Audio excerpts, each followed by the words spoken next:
right, so hopefully you can hear me clearly. We're in my garage. Things are still getting set up, so stay tuned. There's a lot of progression that's gonna come on this channel. There's one thing that I wanna get corrected, right? The stance is horrendous. As you can see in the front of the car here,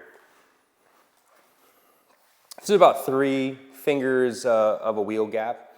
And what that does is that, for me personally, I don't like the way it looks. I don't like the way there's a gap in the back too, and also it's not flush. And everybody has their own personal preference, and my personal preference is to have a better stance. One way for me to correct that while I wait for the proper suspension is to add some spacers. We're gonna add 15mm spacers and also 18mm spacers. These are a really aggressive setup, and as of right now, the car drives perfectly fine. I can see why people want to keep the car stock because there's no problems. I do know that once you put an aggressive fitment in the back and also the front, you may have some issues where the front may rub, and there's the common occurrence with the Pirellis at least that the front rubs. So we'll see how that works out when we add them on. But in the meantime, we'll add the rears on and see how that looks. I think it's gonna make it look a lot better. We're gonna add the 15s in the rear and also the 18s in the front, so stay tuned. But obviously if you're gonna take off the wheel, you don't wanna loosen it when it's up in the air because number one, it's unsafe, and also it's gonna be a little bit more difficult. You definitely wanna do it on the ground. You wanna break the tightness of it, but you don't wanna untighten it right away. So I have one of these. These are probably one of the best things you could get to protect your wheels when you're taking your lug nuts off. This has a coating on the outside. It's plastic, so it doesn't scratch your wheels. This is a 17mm, which is what BMW normally uses. What I will say is though, I definitely need to get an impact gun. I haven't gotten that in a while, and I should have gotten a while ago. One of the things that you should probably get to is these jack blocks. This is gonna go underneath your car where there's jacking points. This is gonna protect your jacking points from breaking. Obviously, if they do break, you can always replace it, but this is something that goes into that one hole area where it kind of makes it a smooth surface for the jack. And you might be able to hear, outside's pouring rain outside. And good thing it's not really hot in here, because if it was hot in here, because actually it's raining outside, and just to give you guys an idea, there is a storm coming. It's gonna be affecting more of the west coast of Florida, so thankfully it's curved and it's not gonna hit us. All right, so this kind of contradicts exactly what I had before. So a while ago, I was complaining about actually match Snell, right? Match Snell on my BBS FIRs. I needed a slight spacer to make it ultra flush. And I did complain how the match Snell spacers had a low vibration. So I did complain about that. So I did return it back to the vendor, and they were able to supply me a credit. That credit I had, and I wasn't gonna use it for anything else. Nothing else on their website, nothing else I needed. So I didn't wanna use it for anything else and just randomly.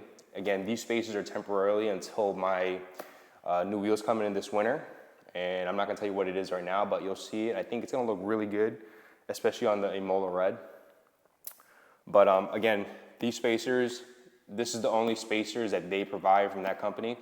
And I didn't want to purchase anything else. I didn't need anything else from that company. So again, I had the credit, I had to use it, so why not use it for them? And I'm picking up, like I said, 18mm spacers and also the 15.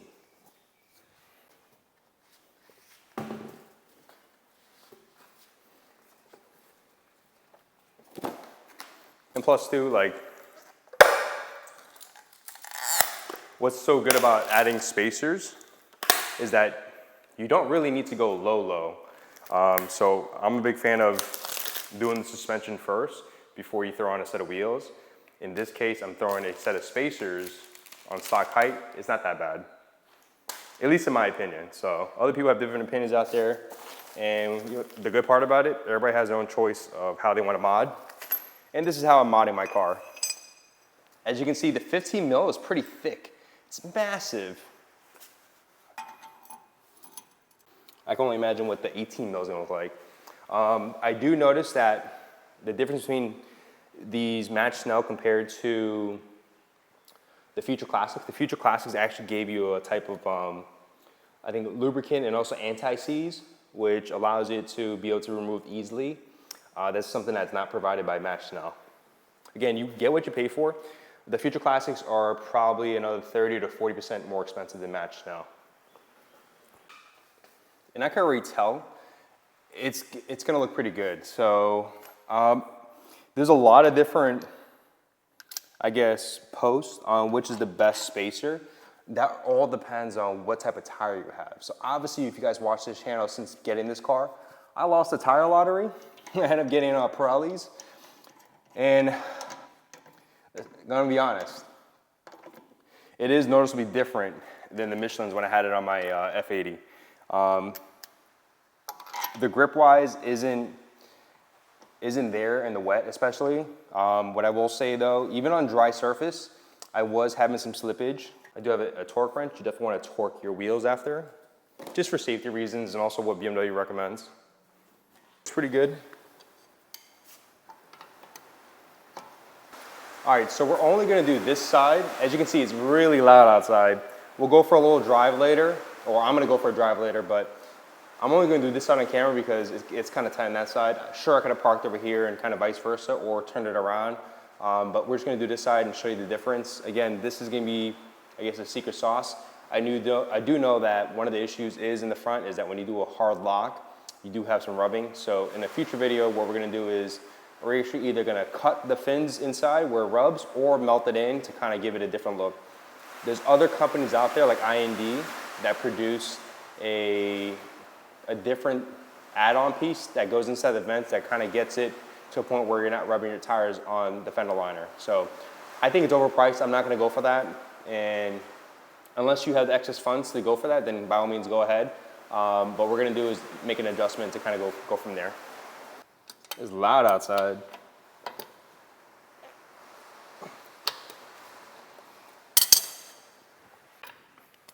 And all four sides, you're gonna have a jacking point.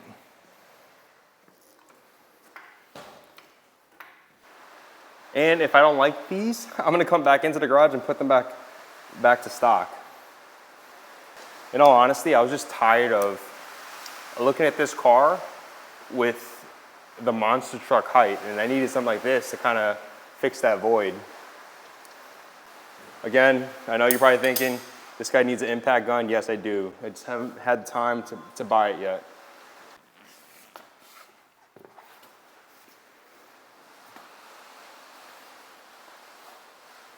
Look how massive those brakes are. And these, we're gonna use 18s. It is getting hot in here. These might be a really aggressive, but again, I've seen some people on the forums run this too. So I'm hoping that it's gonna be the same thing and I'm not gonna have any problems. But I may have probably jinxed myself. Those brakes are massive.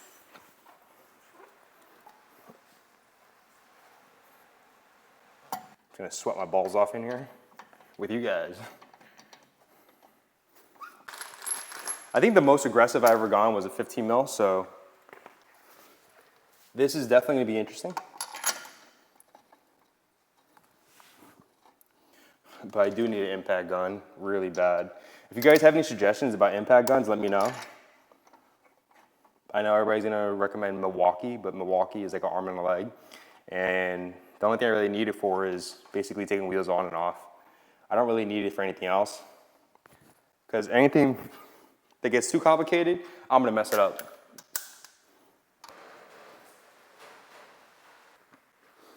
Just looking at them right now, without even letting it roll back and forth, I think that really helps the adjustment of how awkward it looks. All right, so check this out, guys.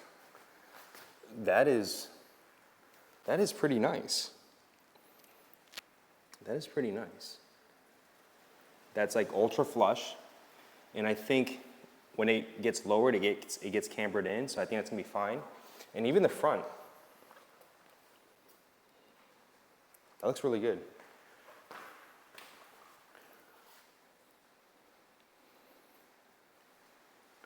So if I don't like them, I'll probably get 15s all around. But I've seen on the forums, again, people are running this, and this was a good fitment. So hopefully I could probably check in with you guys later on this week when the rain stopped and give you guys an overall look before and after. So stay tuned. All right, so this is what we're looking at. It's pretty flush in the front. I think it looks pretty good.